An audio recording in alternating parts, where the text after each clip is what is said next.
तो हेलो प्यारे बच्चों, मेरे साथियों, मेरे भाइयों, मेरी बहनों। उम्मीद करता हूँ जो पेपर लग गए हैं, जो लग रहे हैं, आगे लगेंगे, वो अच्छे जाएंगे आपके, और अच्छे जा रहे होंगे अगर आप मेहनत कर रहे होंगे और ईमानदारी से जो हम मेहनत कर रहे हैं अगर उसका 10% भी कर रहे होंगे तो अच्छे जा रहे होंगे। क्योंकि इससे पहले आपका था एग्रीकल्चर इंजीनियरिंग का पेपर, और बहुत सारे बच्चों ने पेपर दे के वापस जब वो आए एग्जाम दे के, जब लौटे वो, तो उन्होंने मेरे को पेपर तक की फोटो क्लिक करके भेजी, मेरे को पिक्स भेजी उन्होंने क्वेश्चंस की, कि जो हमने 1 घंटा और 8 मिनट की जो वन शॉट क्लास ली थी ना एग्रीकल्चर इंजीनियरिंग की, आपके soil and water conservation technologies जो है उसकी, भाई उसमें से सिंगल क्वेश्चन भी बाहर नहीं था पंप सेट का, जो मैंने बस डिफाइन नहीं किया था बाकी बताया था। एक सिंगल क्वेश्चन भी, ऐसे 100 नंबर का है ना, तो उसमें से 98 नंबर नहीं कह सकते आप, 99 कह सकते हो। इतना पेपर मैच हुआ था सिर्फ 1 घंटे की क्लास से।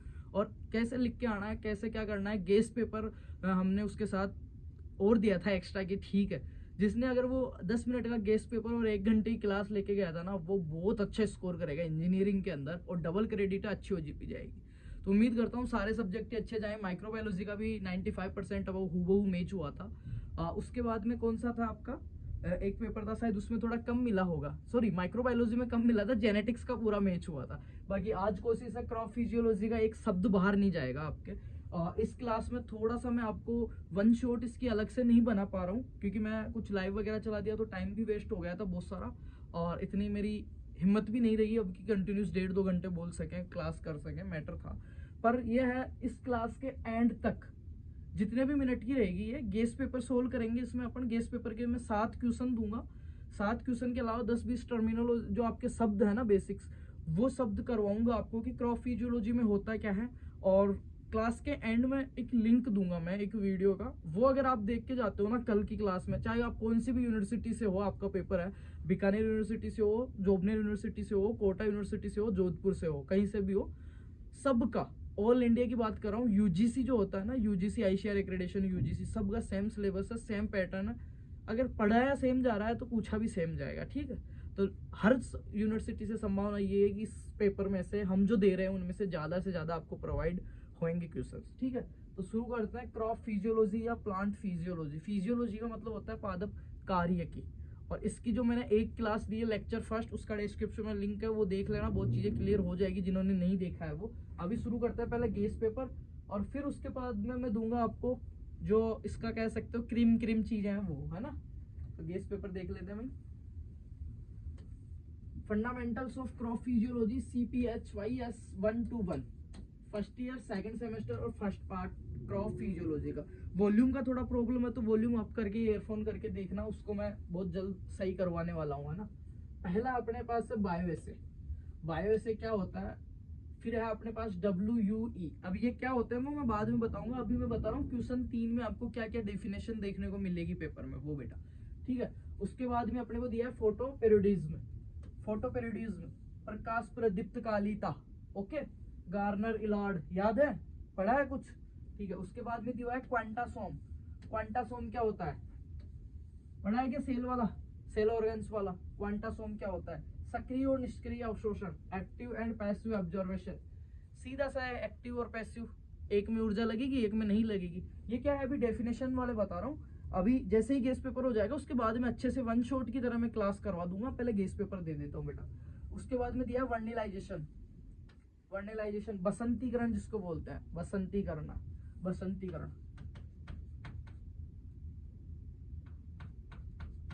बसंतीकरण।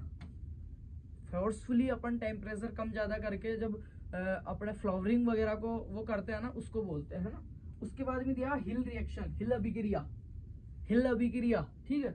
और उसके बाद में दिया हुआ है वॉरबक प्रभाव या गॉनगन। इसमें आप उसको भी कर लेना, स्टेमेंग जो आपका लॉन्ग प्रभाव है ना, वो वाला क्वेश्चन भी इसमें आ सकता है आपका, क्योंकि वो अच्छा क्वेश्चन है, बहुत बार पूछा भी गया है।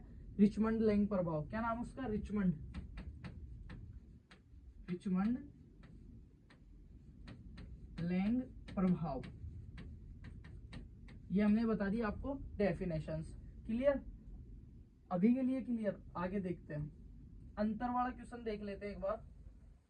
चौथा क्वेश्चन जो आता है आपका, C3 और C4 प्लांट्स में अंतर करना है बेटा। क्या करना है, C3 और C4 प्लांट्स में अंतर करना है। और अंतर कर रहे हो उसके साथ साथ एक काम और कर देना, इस वीडियो को जो भी आपके व्हाट्सअप स्टेटस पे लगा सको तो वहां पे लगा देना। अगर तुम्हारी हेल्प हुई है सही में इस परिवार से, इस प्लेटफॉर्म से, तो लगा देना। किसी को ऐसे फोर्सफुली नहीं कर रहा हूँ मैं, प्रेशराइज नहीं कर रहा हूँ, है ना। और जो आपके जितने भी कॉलेजेस के ग्रुप हैं, व्हाट्सअप पे हो चाहे टेलीग्राम पे, उनमें इसका लिंक शेयर कर देना। और पर्सनली कोई ज़्यादा जानकार हो आपका पक्का दोस्त, उसको भी भेज देना, ठीक है। आगे देखते हैं। दूसरा है इसमें अंतर वाला क्वेश्चन है, हाँ ये रहा, डिटरमिन और इनडिटरमिनेट, निर्धारित वर्दी और अनिर्धारित वर्दी या अनिश्चित वर्दी। निर्धारित भी बोल सकते हैं इसको, निर्धारित वर्दी, और अनिर्धारित या अनिश्चित वर्दी, अनिर्धारित वर्दी। देन उसके बाद में है आपको वृद्धि और विकास, डेवलपमेंट और ग्रोथ, डेवलपमेंट और ग्रोथ, डेवलपमेंट और ग्रोथ। उसके बाद में प्रसार और विसरण। इसको अगर बोलूं तो क्या है, डिफ्यूजन और ऑस्मोसिस, डिफ्यूजन और ऑस्मोसिस, परासरण और विसरण। परासरण और विसरण में अंतर, परासरण और विसरण में ज्यादा अंतर नहीं है, एक शब्द का सा अंतर है अगर मानो तो। कोई विसरण क्या होता है, हाई, जो आपकी अधिक सांद्रता से कम सांद्रता की ओर। उसका सीधा सा एग्जांपल है, ये मोमबत्ती है, वैसे रूल है, ठीक है, मान लो ये मोमबत्ती है, सॉरी मोमबत्ती नहीं, अगरबत्ती है ना। अगरबत्ती को अगर मैं जलाऊंगा तो क्या होएगा, कमरे के इस कोने में अगरबत्ती जलाई हुई और खुशबू पूरे कोने में कैसे फैल जाती है, पूरे कमरे में कैसे फैल जाती है, वो विसरण के द्वारा फैलती है। वो कैसे फैलती है, जब यहाँ पे जो खुशबू के पार्टिकल्स है या जो धुआं के जो कण है, उनकी सांद्रता यहाँ आसपास बढ़ने लगती है। और विसरण क्या होता है, अधिक सांद्रता से कम सांद्रता की ओर गमन क्या कहलाता है, विसरण कहलाता है। तो यहाँ पे जब उसके खुशबू कह लो या आप कह लो स्मोक कह लो, धुआं कह लो, जब वो वहां सांद्रता बढ़ने लगती है तो वो कम सांद्रता, कमरे के जिस साइड में कम सांद्रता उधर वो फैलने लगती है, उसका फ्लो उधर की साइड हो जाता है, हाई से लो की तरफ हो जाता है, तो वो विसरण कहलाता है और पूरे कमरे में वो फैल जाती है। अब एक चीज समझना, ये क्या हुआ, गैस में गैस का विसरण हुआ, गैस में गैस का विसरण हुआ। कैसे, जो अपना उसके पार्टिकल्स थे या जो स्मोक थी वो किस रूप में थी, गैस में थी, अरे गैस के फॉर्म में ही तो थी। और रूम के अंदर जो एटमॉस्फेयर अपना वो भी क्या है, गैस के फॉर्म में, तो गैस में गैस का विसरण हो गया, अधिक सांद्रता से कम सांद्रता की ओर गैस में गैस का विसरण हो गया। इस कारण अपने को अगरबत्ती उस कोने में जल रही होती है, खुशबू पूरे कमरे में आती है, क्योंकि वो अधिक से कम सांद्र। और परासरण में क्या होता है, अधिक से कम की ओर ही होता है, पर बीच में क्या होता है, एक सेमी मेम्ब्रेनल जो आपकी झिल्ली होती है, जिसको बोलते हैं अर्धपारगम्य झिल्ली। क्या कहता है बेटा, अर्धपारगम्य झिल्ली में से होके उनको गुजरना पड़ता है पार्टिकल्स को, जो सिलेक्टिव होती है। क्या होती है वो, सिलेक्टिव होती है, चयनात्मक जिसको बोलते हैं ना अपन, चयनात्मक अर्धपारगम्य झिल्ली, ठीक है। तो वो होती है परासरण विसरण। थोड़ा सा मैंने बता दिया, बाकी मैं पढ़ाता तो बहुत अच्छे से बताता इन चीजों को, पर नहीं हो पाई चीजें, है ना, कोई नहीं, फिर भी आगे अभी और देखेंगे। ये बेटा आपका अंतर वाला क्वेश्चन हो गया, दोबारा देख लो एक बार। C3 और C3 C4 प्लांट्स में अंतर करना है। उसके बाद में आपको देखना है डिटरमिनेंट एंड इनडिटरमिनेंट ग्रोथ देखनी है, ग्रोथ एंड डेवलपमेंट, वृद्धि और विकास में आपको अंतर देखना है बेटा। डिफ्यूजन एंड ऑस्मोसिस आपको मैंने बता दिया है। उसके बाद में देखते हैं शॉर्ट नोट्स में आपको PGR के बारे में करना है, वेरी इंपॉर्टेंट है। प्लांट सेल का आपको ओवरव्यू देना है, प्लांट सेल का। एनिमल सेल और प्लांट सेल में अंतर आ सकता है, पर प्लांट सेल के बारे में ज्यादा पता होना चाहिए, क्योंकि अपन पढ़ रहे हैं क्रॉप फिजियोलॉजी या प्लांट फिजियोलॉजी। तो प्लांट सेल का बेसिक सी बात है, ये क्वेश्चन तो मैंने सिलेबस देखते ही डाल दिया था प्लांट सेल का, ठीक है। उसके बाद में क्या दिया हुआ अपने पास, शोषण के दौरान ग्लाइकोलाइसिस प्रक्रिया को चित्रित करें और समझाएं। Draw and explain the process of glycolysis during respiration. श्वसन की प्रक्रिया के दौरान जो ग्लाइकोलाइसिस जो साइकिल है, जो चक्कर है, उसमें क्या क्या प्रोसेस होता है, उसके बारे में आपको शॉर्ट नोट्स में आपको लिखना है। तो इससे दो चीज क्लियर होती है, एक तो आपको पढ़ना है रेस्पिरेशन, ठीक है, श्वसन किसे कहते हैं, परिभाषा भी आ सकती है। दूसरा ग्लाइकोलाइसिस के बारे में आपको पढ़ के जाना है, ATP ADP जो भी है सारा। बाद में देखते हैं भाई सेकंड लास्ट क्वेश्चन आपका, छठवां क्वेश्चन, फसल फिजियोलॉजी को परिभाषित कीजिए, मतलब define the crop physiology about this importance in agriculture and horticulture. ये पहली, ये जो बड़ा क्वेश्चन है ना, छठा क्वेश्चन, ये बेटा हमारा जो लेक्चर फर्स्ट है क्रॉप फिजियोलॉजी का, चैनल पे जाना वो देख लेना, वहां से क्लियर हो जाएगा कि क्रॉप फिजियोलॉजी है क्या, बहुत सारी चीजें क्लियर हो जाएगी। थर्ड नंबर का जो क्वेश्चन आता है आपका, जिसमें आपके डेफिनेशंस आती है, उसमें से समझना बहुत सारी चीजें क्लियर हो जाएगी अगर आप फर्स्ट लेक्चर देखते हो तो, उसमें से, है ना। और एक ये बड़ा क्वेश्चन भी क्लियर हो जाएगा अगर आता है तो, कि क्रॉप फिजियोलॉजी है क्या और इसका इंपॉर्टेंस क्या है, स्कोप क्या है, इसका दायरा क्या है, और इंपॉर्टेंस एग्रीकल्चर के अंदर क्या इंपॉर्टेंस है क्रॉप फिजियोलॉजी। क्रॉप फिजियोलॉजी में पढ़ते क्या है, देखो CROP, क्रॉप, क्रॉप किसे कहेंगे, पौधों का ऐसा समूह या प्लांट्स का ऐसा ग्रुप जिसे मनुष्य किसी न किसी रूप में अपने उपभोग के लिए उगाता है। तो मतलब पौधों का समूह, प्लांट्स का, ठीक है, पौधों का समूह जिसे क्या करता है अपने उपयोग के लिए, अपने यूज के लिए। तो अपना यूज कब ले पाएगा, जब से उससे उत्पादन ले पाएगा। और पौधा उत्पादन कब देगा, मतलब वो अंकुरण हो रहा है, अंकुरण से लेके एंड तक, जब वो प्रोडक्शन दे रहा है, जर्मिनेशन से लेके प्रोडक्शन वो दे रहा है, वहां तक की जो फिजियोलॉजी का मतलब होता है बेटा, फिजियोलॉजी का मतलब होता है कार्य की, कार्य की, कार्य का मतलब होता है कि उसकी मेटाबॉलिक प्रोसेस हो गई या उसकी बाहर की हो गई, एक एक चीज उसमें किस हिसाब से वर्क कर रही है, किस हिसाब से उनको मैन्युफैक्चर हो रही है चीजें, उस चीज को पढ़ना होता है फिजियोलॉजी। जैसे अपन कहते हैं ना ह्यूमन फिजियोलॉजी, मानव की बॉडी, रुधिर किस हिसाब से काम कर रहा है उसको अपन कह सकते हैं सारा देखना, है ना। तो यहाँ पे जर्मिनेशन से लेके एक भाई क्रॉप फिजियोलॉजी मतलब प्लांट फिजियो भी कह सकता हूँ मैं, ठीक है। याद है ना, इसका फादर वगैरह सारा मैंने पढ़ाया हुआ है ऑलरेडी, स्टीफन हेल्स वगैरह, ठीक है। तो क्रॉप फिजियोलॉजी और प्लांट फिजियोलॉजी, जर्मिनेशन से लेके प्रोडक्शन तक जितनी भी क्रियाएं हो रही है ना एक प्लांट के अंदर, उन सारों को पढ़ना अपना क्या कहलाएगा, क्रॉप फिजियोलॉजी कहलाएगा। तो क्यों जरूरी है एग्रीकल्चर के अंदर कि एक बीज अंकुरण से लेके उत्पादन तक की वो चीजें पढ़ रहे हैं, क्यों जरूरी है, क्योंकि बीच में अगर ड्रॉट अपने आ गया, सूखा अगर आ गया, लू अगर आ गई, प्रतिकूल परिस्थिति अगर आ गई, जर्मिनेशन ठीक से नहीं हुआ, फिल्टरिंग ठीक से नहीं हो रही, फ्लावरिंग ठीक से नहीं हो रही, तो ये सब चीजें अपन कब उनको मैनेज करेंगे, कब कौन सा न्यूट्रिएंट्स देना है, कब क्या करना है, ये चीजें कब पता होगी, जब अपने को उसको पूरी प्रोसेस पता होगी कि क्या चीज कैसे हो रही है। तो इसलिए क्रॉप फिजियोलॉजी इंपॉर्टेंट है। और इस क्वेश्चन को अगर समझना है बेटा तो मैं नीचे लिंक दे दूंगा, या प्लेलिस्ट में जाना, क्रॉप फिजियोलॉजी क्लास नंबर 1 है वो देख लेना, और इसका सिलेबस एनालिसिस वाली क्लास देख लेना, वहां से आपका 30% क्लियर हो जाएगा सिलेबस। ओके, आगे का मैं अभी यहाँ करवा दूंगा, ये कर लेना क्रॉप फिजियोलॉजी क्या है और इसका क्या इंपॉर्टेंस है एग्रीकल्चर और हॉर्टिकल्चर। थोड़ा सा मैंने बता दिया। डिफाइन द सीड डोरमेंसी, बीज सुसुप्त अवस्था क्या कहलाती है, डोरमेंसी क्या कहलाती है, जब सारी चीजें फेवरेबल मिल रही है किसी सीड को, जितना उसको ह्यूमिडिटी चाहिए, जितना उसको टेम्परेचर चाहिए, जो उसको फेवरेबल क्लाइमेट चाहिए, जो सोइल चाहिए, जो न्यूट्रिएंट्स चाहिए, जो ह्यूमिडिटी चाहिए, ऑल ओवर सारी चीजें जब उसको बेस्ट मिल रही है, फिर भी वो जर्मिनेट नहीं हो पा रहा, उस सिचुएशन को कहेंगे अपन सीड डोरमेंसी, बीज प्रसुप्तावस्था या सुसुप्तावस्था, ठीक है। What are the different seed dormancy and how to break them, कितने प्रकार की होती है ये पढ़ाया हुआ है अच्छे से, ठीक है। इननेट, इंडुकेट, इनफोर्स, 3 टाइप्स की होती है ना। और कैसे तोड़ते हैं, स्केरिफिकेशन, स्टार्टिफिकेशन, 2 चीज होती है। स्केरिफिकेशन मतलब घिसकर, हो सकता है इस वजह से नहीं उग रहा है कि उसके ऊपर कठोर परत हो गई हो बीज को, तो उसको रेजमाल या खुरदरी सतह से घिसते हैं, उसको बोलते हैं स्केरिफिकेशन। एक होता है स्टार्टिफिकेशन, उसमें क्या करता है कम टेम्परेचर पे, चिलिंग टेम्परेचर पे, कम टेम्परेचर पे। एक होता है धूप में उसको रख देते हैं। एक होता है केमिकल्स के द्वारा, तो केमिकल्स में थायो यूरिया हो गया सुसुप्त अवस्था तोड़ने के लिए, ठीक है। पोटेशियम परमंगनेट हो गया, ये क्या करते हैं सुसुप्त अवस्था तोड़ने के लिए होते हैं, ठीक है। तो ये क्लियर हो गया यहाँ से क्वेश्चन। फिर देखते हैं बेटा फैक्टर्स अफेक्टिंग टू ट्रांसप्लांटिंग। ये देखो वाष्पोसर्जन को, सॉरी ट्रांसपोर्शन, वाष्पोसर्जन को प्रभावित करने वाले कारक। अब एक 2 चीज होती है, एक तो होती है वाष्पोत्सर्जन, पीछे क्या शब्द आ रहा है, उत्सर्जन। उत्सर्जन कौन करेगा रे, उत्सर्जन तो सजीव प्राणी करेंगे ना, सजीव ही तो करेंगे, लिविंग सेल्स, कोई भी लिविंग अपने चीज है वही तो उत्सर्जन करेगी। ऐसे तो है नहीं ये रूल बैठे बैठे उत्सर्जन कर देगी, या अगर ये कोई कछुआ है, चूहा है, मनुष्य, तो ये उत्सर्जन करेगा।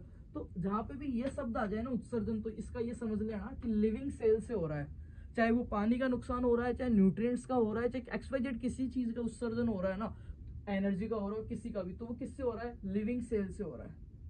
एक तो होता है वाष्पीकरण और वाष्पोत्सर्जन, इस शब्द में अंतर समझ लेना बेटा, बहुत अच्छी चीज है।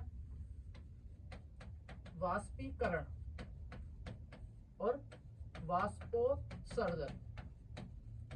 अब मैंने बताया लास्ट में देखना इसका संधि विच्छेद करके, उत्सर्जन, उत्सर्जन हमेशा कौन करेगा, जीवित, मतलब पादप की सतह से। ये प्लांट है, धूप आई, गर्म हुआ, पादप की सतह से जो पानी उड़ रहा है वो क्या कहलाएगा, वाष्पोत्सर्जन। और वाष्पीकरण क्या कहलाएगा, ये एक गमला भरा हुआ है पानी का, और नीचे से मैंने आग लगा दी तो पानी गर्म हो रहा है, गैस बन के उड़ रहा है, वो क्या कहलाएगा, वाष्पीकरण कहलाएगा बेटा। कभी भी कंफ्यूज मत होना, छोटी सी टर्म है और बहुत बड़े बड़े इसमें कंफ्यूज हो जाते हैं, ठीक है। तो ये मैंने देसी तरीका बता दिया भाई कि उत्सर्जन लिविंग सेल से होगा। लिविंग क्या अपना प्लांट है, प्लांट्स की सेल से, पत्ती से, स्टोमेटा से, कहीं से भी अगर उत्सर्जन हो रहा है तो वो क्या कहलाएगा, वाष्पोत्सर्जन। और वाष्पीकरण क्या कहलाएगा, करण क्या हुआ है, करण, करण तो अब गया, ठीक है। तो करण क्या है, डेड, मतलब डेड सेल से, मतलब समुद्र से पानी उड़ रहा है तो क्या हो रहा है, वाष्पीकरण या वाष्पोत्सर्जन, वाष्पीकरण हो रहा है, ठीक है। गमले से पानी उड़ रहा है तो वाष्पीकरण, पर अगर किसी की सतह से या मेरे पसीना आ रहा है वो क्या हो रहा है, वाष्पोत्सर्जन हो रहा है, ठीक है बेटा। आगे देखते हैं, हाँ, तो इसको प्रभावित करने वाले कारक क्या क्या है वो आपको देखना है। तो वाष्पोत्सर्जन मतलब उत्सर्जन, इसका मतलब हो गया पत्ती की सतह से, तो उसमें क्या क्या है, प्रकाश की तीव्रता, प्रकाश का टाइम, प्रकाश का रंग, है ना, पौधे के रंध्रों का प्रकार, खुलने बंद होने की स्थिति, साइज, सारी चीजें आ जाएगी इसमें। आगे देखते हैं लास्ट क्वेश्चन, फिर उसके बाद में मैं बहुत अच्छी चीजें बताऊंगा आपको। किसी भी पोषक तत्व को आवश्यक पोषक तत्व मानने के लिए उसके मापदंड लिखिए। Write down the criteria of essential elements and nutrients. सीधी सी बात है, आवश्यक पोषक तत्वों की कसौटी का सिद्धांत आर्नोल्ड और स्टाउट 1954 पढ़ा होगा आपने, है ना। तो उसमें उन्होंने पहली लाइन ये कही थी, न्यूट्रिएंट्स वाला बहुत पार्ट है इसके अंदर। इसमें है ही क्या आपके, एक तो प्लांट सेल्स के बारे में है, पूरी क्रॉप फिजियोलॉजी में, वो 2 क्लास देख लेना, समझ में आ जाएगा क्या है। एक तो प्लांट सेल के बारे में आपको है ना। दूसरा है आपके प्लांट सेल के बाद के न्यूट्रिएंट्स। न्यूट्रिएंट्स में सूक्ष्म पोषक तत्व, प्राथमिक, द्वितीयक, जो मैं अभी पढ़ा दूंगा उनके बारे में है। और उसके बाद में लास्ट थोड़ा सा श्वसन और वाष्पीकरण और इनके बारे में, 3 चीजें पूरी फिजियोलॉजी में, ठीक है। पहली चीज क्या बता रहा था मैं, ये किसी भी तत्व को आवश्यक पोषक तत्व मापने के लिए 3 मापदंड होते हैं। कितने होते हैं बेटा, 3 होते हैं। पहला क्या होता है, जिस पोषक तत्व की कमी है वो उसी पोषक तत्व से पूरी होगी, दूसरा पोषक तत्व उसकी जगह नहीं ले सकता। कैल्शियम की कमी है तो कैल्शियम ही देना पड़ेगा, बोरोन देके आप उसकी पूर्ति नहीं कर सकते। फर्स्ट भाई, जिस स्पेशली पोषक तत्व की न्यूट्रिएंट की वहां पे डेफिशिएंसी होगी वो उसी को देने से पूरी होगी, दूसरे से नहीं होगी। सेकंड बेटा अपने पास आता है क्या, वो पोषक तत्व जो न्यूट्रिएंट्स है वो कहीं ना कहीं डायरेक्ट और इनडायरेक्ट रूप से उसके मेटाबॉलिक क्रियाओं के लिए निहित तो होंगे। मेटाबॉलिक क्रियाएं मतलब लाइक प्रकाश अवशन हो गया, भोजन बनाना हो गया, जो भी उसके अंदर की क्रियाएं चल रही है उनमें उनका योगदान होगा ही होगा।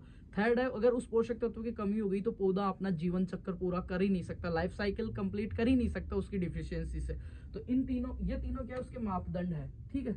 आगे देखते बेटा, टीसीए और इलेक्ट्रॉन परिवहन श्रृंखला को समझाना है। Describe the TCA and electron transport chain system है, उसको समझाना है। और ये देखो लास्ट वाला है, वाष्पीकरण पर एक संक्षिप्त टिप्पणी लिखी है। दोनों शब्द आ गए यहाँ पे, वाष्पीकरण पर एक संक्षिप्त टिप्पणी लिखी है। वाष्पीकरण, इवोप्रेशन बोलते हैं इसको, ट्रांसपिरेशन और इवोप्रेशन। इवोप्रेशन मतलब इवोप्रेशन, इवोपरेट हो रहा है मतलब उड़ रहा है, वाष्पीकरण हो रहा है। उड़ रहा है किससे, नीचे से गर्म कर रहे हैं तब उड़ रहा है। प्लांट की सेल से अगर उड़ रहा है, जीवित सतह से उड़ रहा है तो क्या हो रहा है, उत्सर्जन हो रहा है। तो ये तो हो गया बेटा आपका पेपर, गैस पेपर जो आपको मिलने वाला है। अब यहाँ तक आ गए हो तो एक प्यारा सा कमेंट कर दो, वीडियो को लाइक कर दो, और अभी तक शेयर नहीं किया यार, मेरे पे दया नहीं आ रही है तो इसको शेयर कर दो। अब मैं आगे चीजें बताता हूँ आपको, ठीक है। हाँ, अब मैं कुछ शब्द, एक तो आपको लिख लेना ये, है ना,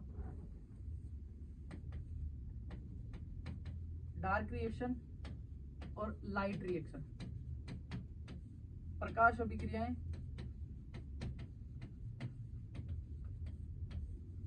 और लाइट रिएक्शन, इसके बारे में देख लेना। प्रकाश अभिक्रियाएं और काली अभिक्रिया जिसको कहते हैं डार्क रिएक्शन कहते हैं, कहाँ पे होती है और किसके द्वारा होती है। पहली बात करें अगर अपन डार्क रिएक्शन की, तो डार्क रिएक्शन कहाँ पे होती है, क्लोरोप्लास्ट के स्ट्रोमा में होती है। कहाँ पे होती है बेटा, स्ट्रोमा में। और लाइट रिएक्शन कहाँ पे होती है, बताएगा मेरे को कोई, लाइट रिएक्शन कहाँ पे होती है, ग्रेना में होती है बेटा। बहुत महत्वपूर्ण है, न्यू टाइप के लिए मैं बता रहा हूँ। न्यू टाइप आपका जो आता है ना ऑप्शनल, उसमें आप भर सकते हो, या ये बड़े क्वेश्चन में भी आपको मिल सकते हैं, इनमें अंतर वाले में भी मिल सकते हैं। याद रहे, लाइट रिएक्शन और डार्क रिएक्शन। लाइट रिएक्शन होती है स्ट्रोमा में और डार्क रिएक्शन होती है कहाँ पे सॉरी, डार्क रिएक्शन होती है स्ट्रोमा में और लाइट रिएक्शन होती है आपकी ग्रेना में। आगे चलते हैं बेटा, उसके बाद में आपके पास शब्द आता है डिफ्यूजन और ऑस्मोसिस, जो मैंने पहले से ऑलरेडी बता दिया। ये देखो यहाँ पे, कहाँ पे, डिफ्यूजन और ऑस्मोसिस, ये रहा डिफ्यूजन एंड ऑस्मोसिस, ठीक है।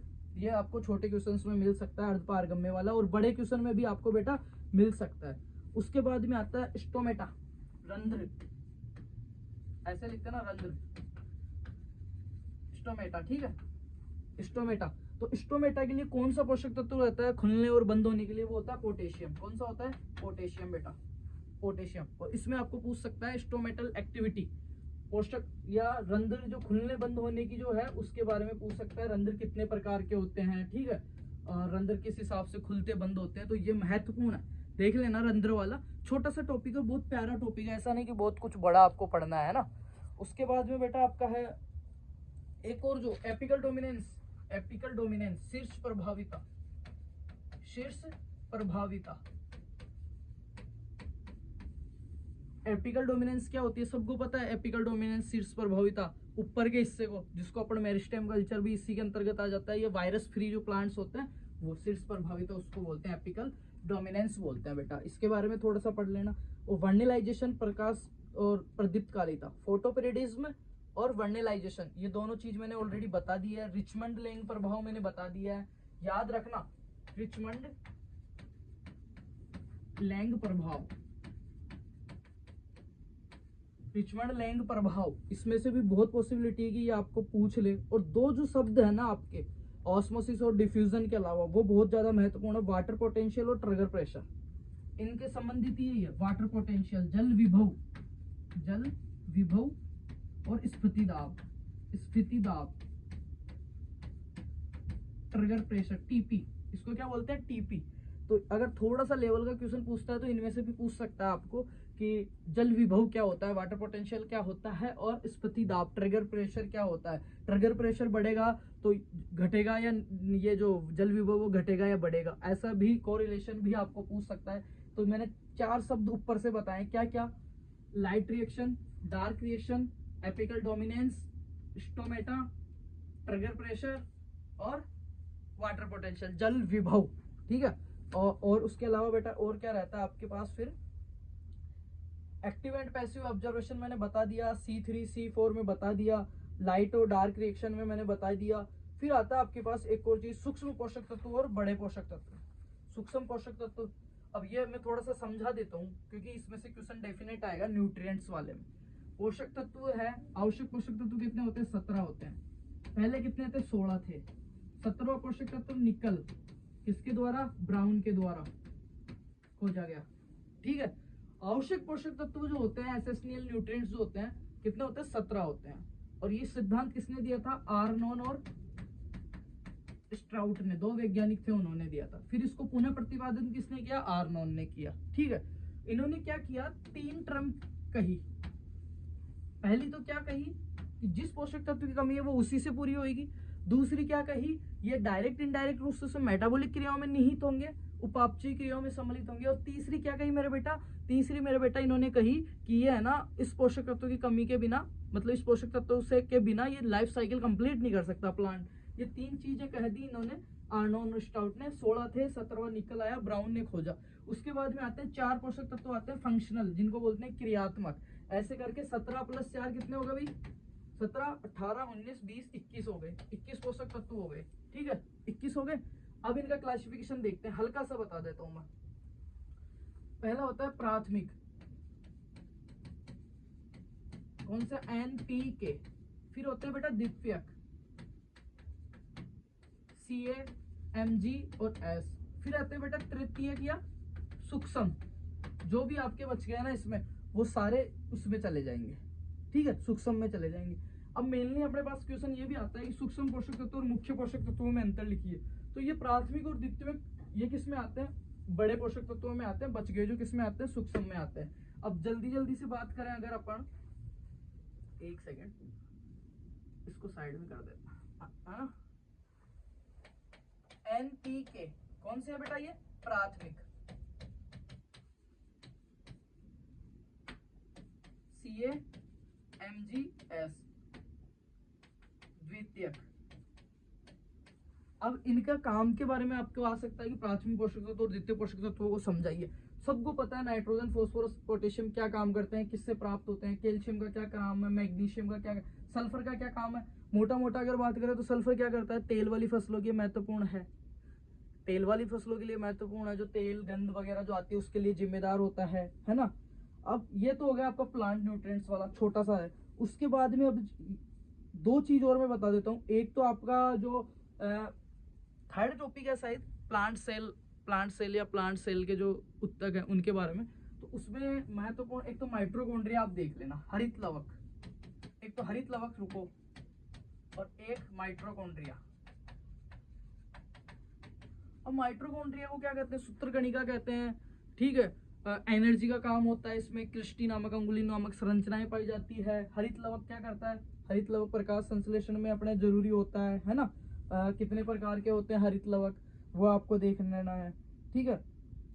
और लास्ट जो है इसमें वो देख लेना एक और बिल्कुल इजी, पादवृद्धि नियामक, जो ग्रोथ रेगुलेटर्स है ना अपने, ऑक्सिन, जिब्रेलिन, साइटोकाइनिन वगैरह है ग्रोथ रेगुलेटर्स, उनका क्या इंपॉर्टेंस है एग्रीकल्चर के अंदर।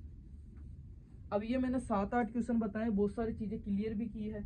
और जो क्लास है दो, एक तो सिलेबस वाली क्लास और एक टॉपिक फर्स्ट वाली क्लास, ये देखने के बाद में अब अगर किसी को ये लगे ना, ये वीडियो देख लिया, ये चीजें पढ़ ली, इतना कुछ, ये दोनों क्लास देख ली ये वाली, उसके बाद में भी लगे ना थोड़ा और पढ़ना है, तो मेरी 3 साल पहले मैंने चौक वाले बोर्ड पे क्लासें पढ़ाई हुई है, 3 साल पहले, उनका भी प्ले लिस्ट में नीचे डाल दूंगा, तो वो जाके आप चेक कर सकते हो, क्योंकि उनमें थोड़ी क्वालिटी कम है, बाकी पढ़ाया हुआ बहुत शानदार है। वैसा आज भी नहीं पढ़ा सकता मैं, ठीक है, उस टाइम जो पढ़ाता था मैं, क्योंकि कोई लाइट नहीं, कोई पंखा नहीं, चौक वाला बोर्ड, वो भी घिसा हुआ और हाथ में चौक, तो मेहनत करने का एक अलग नशा था उस टाइम, है ना, वो विदाउट किसी रिटर्न के, कि रिटर्न मिलेगा कभी, अभी भी नहीं मिल रहा है, वो बातें छोड़ो। खैर ये वीडियो, इसका टॉपिक फर्स्ट जरूर देख लेना, अभी जो नया डाला हुआ है अब, और फिर टाइम बचे अगर सेल्फ नोट्स के अलावा आपके पास ये सारी चीजें मैंने बताई उनके अलावा, तो जाके आप एक बार वो पुराने वीडियो देख लेना। और एक छोटे सी काम कर देना, इसको शेयर वगैरह तो कर ही देना, सब्सक्राइब का कोई इशू नहीं है, वापिस आओ पेपर देके, और जो मैंने बताया उनमें से होए और अच्छा पेपर होए ना, तो मेरे को पेपर की फोटो भेज देना, या फिर एक प्यारा सा कमेंट कर देना वापस आके कि भैया 1 नंबर हुआ है ना, फिर आगे का मैं देख लूंगा। ठीक है, thank you so much, love you all और बेस्ट ऑफ लक, मिलते हैं नेक्स्ट पेपर में।